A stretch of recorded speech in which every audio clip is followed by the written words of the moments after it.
नमस्कार दोस्तों, स्वागत है हमारे जीके सच चैनल में।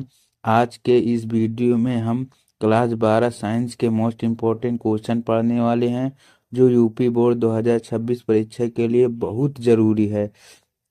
हर प्रश्न को आसान भाषा में और एग्जाम के लिए अच्छे तरीके से समझाया गया है। तो सबसे पहले मोस्ट इम्पोर्टेंट विद्युत फ्लैक्स के बारे में पढ़ते हैं। विद्युत फ्लैक्स क्या है? किसी फ्लैक्स की सतह से गुजरने वाली विद्युत रेखाओं की कुल संख्या यह बताता है कि विद्युत क्षेत्र किसी सतह को कितना प्रभावित कर रहा है। इसका SI मात्रक वोल्टमीटर होता है। गाउस के नियम इसका विशेष महत्व है।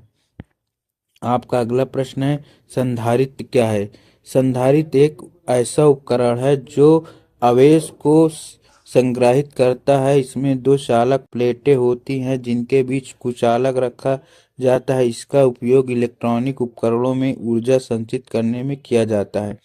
आपका अगला प्रश्न है, चुंबकीय फ्लक्स क्या है? किसी सतह से गुजरने वाली रेखाओं की कुल संख्या को चुंबकीय फ्लक्स कहते हैं। इसका SI मात्रक वेबर या विद्युत चुंबकीय। आपका अगला प्रश्न जानने से पहले दोस्तों, अगर आप चाहते हैं कि ऐसे ही इम्पोर्टेंट क्वेश्चन की पूरी सीरीज मिले तो वीडियो को लाइक करें और चैनल को सब्सक्राइब करें। तो आपका अगला प्रश्न है, प्रकाश का परावर्तन क्या है? ये आपके एग्जाम के लिए मोस्ट इम्पोर्टेंट क्वेश्चन। प्रकाश का परिवर्तन हर एक एग्जाम में आता है। लगभग ये 4 से 5 नंबर का आता है। तो इसको पढ़ते हैं। जब प्रकाश की सतह से टकरा कर वापस लौटती है तो उसे प्रकाश का परावर्तन कहते हैं। यानी जब प्रकाश किसी सतह से टकरा कर वापस लौटता है तो उसे प्रकाश का परावर्तन कहते हैं। दर्पण इसी सिद्धांत पर कार्य करता है। आपतन कोण परावर्तन कोण के बराबर होता है। आपका अगला प्रश्न, प्रकाश का अपवर्तन।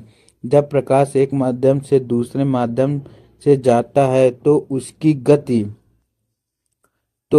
गति बदल जाती है, जिससे उसका मार्ग बदल जाता है। इसका आपतन कहते हैं। लेंस और प्रिज्म इसी सिद्धांत पर आधारित है।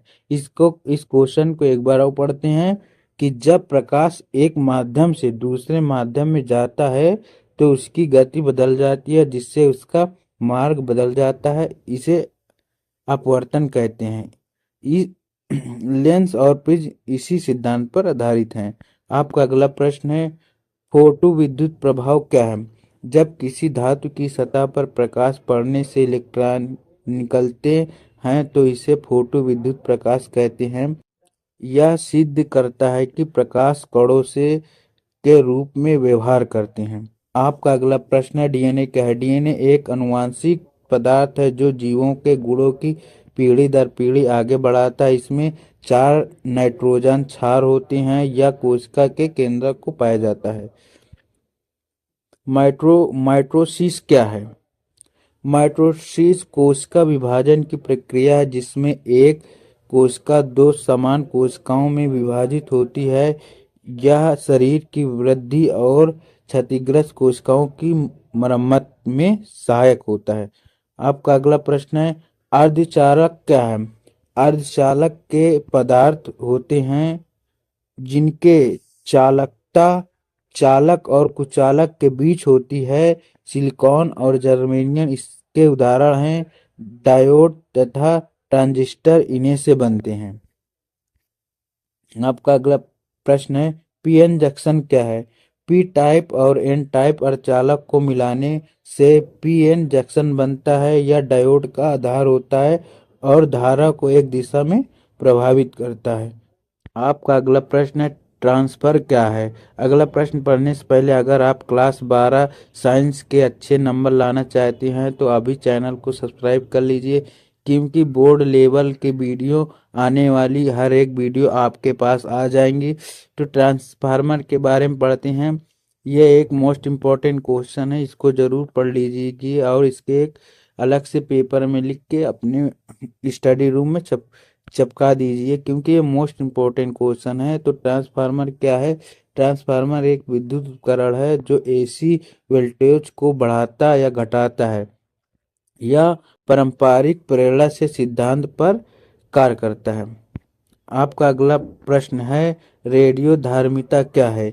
कुल तत्वों के नाभिक स्वतः विकिरण उत्सर्जित करते हैं, इसे रेडियो धार्मिता कहते हैं। इसके 3 प्रकार होते हैं, अल्फा, बीटा, गामा। का अगला प्रश्न है, नवीन ऊर्जा क्या है? नवीन ऊर्जा के बारे में पढ़ते हैं। जो ऊर्जा स्रोत समाप्त नहीं होते हैं उन्हें नवीन ऊर्जा कहते हैं, जैसे सौर ऊर्जा, पवन ऊर्जा और जल विद्युत इसके प्रमुख उदाहरण हैं। यह पर्यावरण के लिए सुरक्षित होती है। अगले वीडियो में इससे ज़्यादा भी इम्पोर्टेंट क्वेश्चन लेकर आऊँगा, इसलिए इस चैनल को सब्सक्राइब करिए और लाइक करिए और कमेंट में हर हर महादेव जरूर लिखिए।